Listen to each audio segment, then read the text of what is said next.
En los días en que el cielo aún tenía temperatura, cuando los seres que habitaban las alturas eternas podían descender sin que el mundo se rasgara por el esfuerzo, las mujeres de la tierra se cubrían con lo que la tierra les daba sin vanidad y sin intención. Pieles curtidas que olían al animal que las había portado. Telas toscas de fibras torcidas a mano que cubrían sin revelar,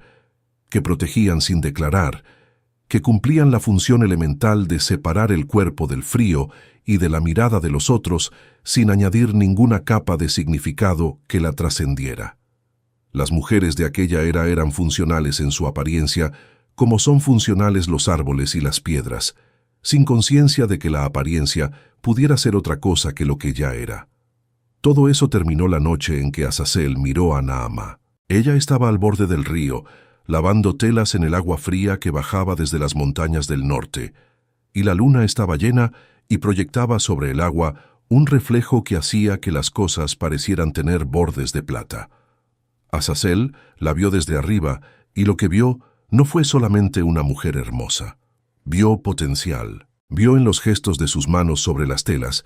en la manera en que sus dedos distinguían instintivamente las fibras más finas de las más gruesas,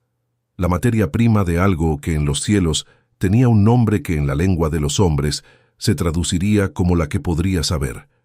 Descendió antes de que la luna terminara su arco esa noche. Lo que le enseñó en los meses que siguieron comenzó con los materiales. Le explicó que el lino fino, tejido con una densidad específica, producía una tela casi translúcida bajo la luz directa, pero que en la penumbra adquiría una opacidad que revelaba solo la silueta, solo la promesa de la forma, sin la forma completa. Un efecto que él describió con precisión técnica, pero que Naamá comprendió inmediatamente, en términos de lo que producía en quien miraba. La tensión entre lo que se ve y lo que se intuye. La incomodidad deliciosa de saber que hay algo detrás del velo sin poder verlo con claridad, la manera en que la mente completa lo que los ojos no terminan de mostrar, y cómo esa completación es siempre más intensa que lo que la visión directa podría ofrecer. Le enseñó los tintes, colores que tenían una intensidad que los pigmentos del mundo ordinario no alcanzan, un rojo extraído de un mineral que crecía solo en las grietas de ciertos acantilados donde el calor del interior de la tierra encontraba la superficie, un rojo que cuando se aplicaba sobre el lino fino bajo la luz del atardecer, producía un efecto que los hombres describían después con palabras reservadas para experiencias físicas. Calor, peso, urgencia. Un negro profundo que no absorbía la luz, sino que la transformaba, haciendo que la tela pareciera tener una profundidad que excedía su grosor material, como si detrás de su superficie hubiera un espacio interior que la física ordinaria no debería permitir.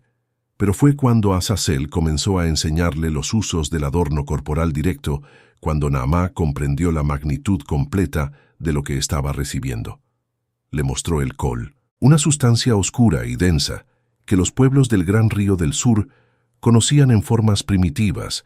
pero que Azazel preparaba combinando el mineral básico con aceites específicos y sustancias de plantas que crecían solo en los márgenes de los territorios donde el mundo conocido terminaba. El col preparado con su método no solo oscurecía el contorno del ojo, lo transformaba. Lo hacía más grande en la percepción del observador, más profundo, más difícil de sostener con la mirada sin sentir que el ojo que mira está siendo también mirado. Le mostró cómo aplicarlo con una curva que se extendía hacia la sien, alargando el ojo hacia afuera, produciendo un efecto que los artistas de civilizaciones posteriores intentarían replicar sin entender completamente de dónde venía su poder. Cuando Naamá se lo aplicó por primera vez y se miró en el agua quieta del río, lo que vio no fue exactamente su propio rostro. Fue su propio rostro, más algo que siempre había estado en él, pero que ningún ojo había podido ver hasta ese momento. Le mostró los pigmentos para los labios, extraídos de flores que florecían solo 3 días al año en las laderas del oriente, flores cuyo color era tan intenso que los pájaros que las visitaban a veces se desorientaban y caían. Combinados con cera de ciertos panales, y una gota de aceite de semillas que nadie en la tierra sabía que podían ser prensadas, producían una pasta que cuando se aplicaba sobre los labios los hacía parecer más llenos, más húmedos, más presentes en el espacio entre dos rostros que se aproximan, como si la boca hubiera adquirido una dimensión adicional que la geometría ordinaria no explicaba. Le mostró las pinturas para el cuerpo, pigmentos mezclados con aceites perfumados que se aplicaban sobre el cuello, los hombros, los brazos, las clavículas, y que bajo la luz de las antorchas producían un efecto de luminosidad que hacía parecer que la piel tenía una fuente de luz propia. Polvo de minerales iridiscentes aplicado sobre los pómulos y el hueso de la frente hacía que el rostro adquiriera una dimensión escultórica que la luz ordinaria no revela, un relieve que los ojos del observador percibían como perfección, aunque no pudieran articular en qué consistía esa perfección. Las túnicas de lino fino que Naamá comenzó a producir eran objetos que sus contemporáneas miraban primero con perplejidad y luego con un deseo que no sabían cómo nombrar porque nunca habían deseado ropa antes.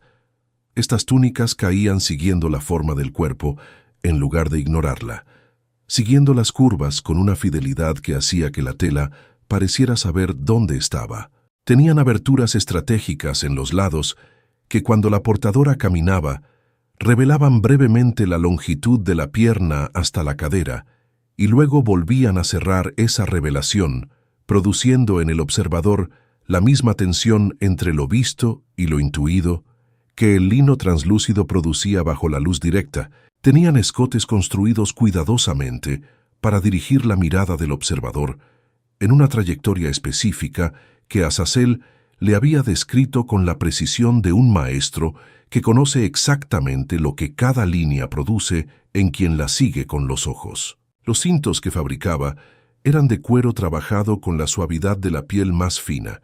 reforzados con estructuras internas que les daban rigidez suficiente para moldear la cintura con firmeza, haciendo que la diferencia entre el tórax y la cadera se volviera más pronunciada, más dramática, más presente como una forma que el ojo sigue con algo parecido al placer de seguir la curva de un río bien encauzado. Los velos de una fineza extrema, casi sin peso, producían efectos radicalmente distintos según qué cubrían y cómo. Un velo sobre el rostro que dejaba visibles solo los ojos pintados con col concentraba toda la atención en esos dos puntos de luz oscura, haciendo que todo lo demás del rostro,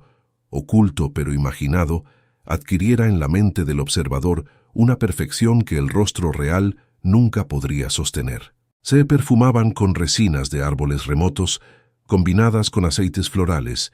y sustancias animales que persistían en la piel durante horas, cambiando levemente con el calor del cuerpo,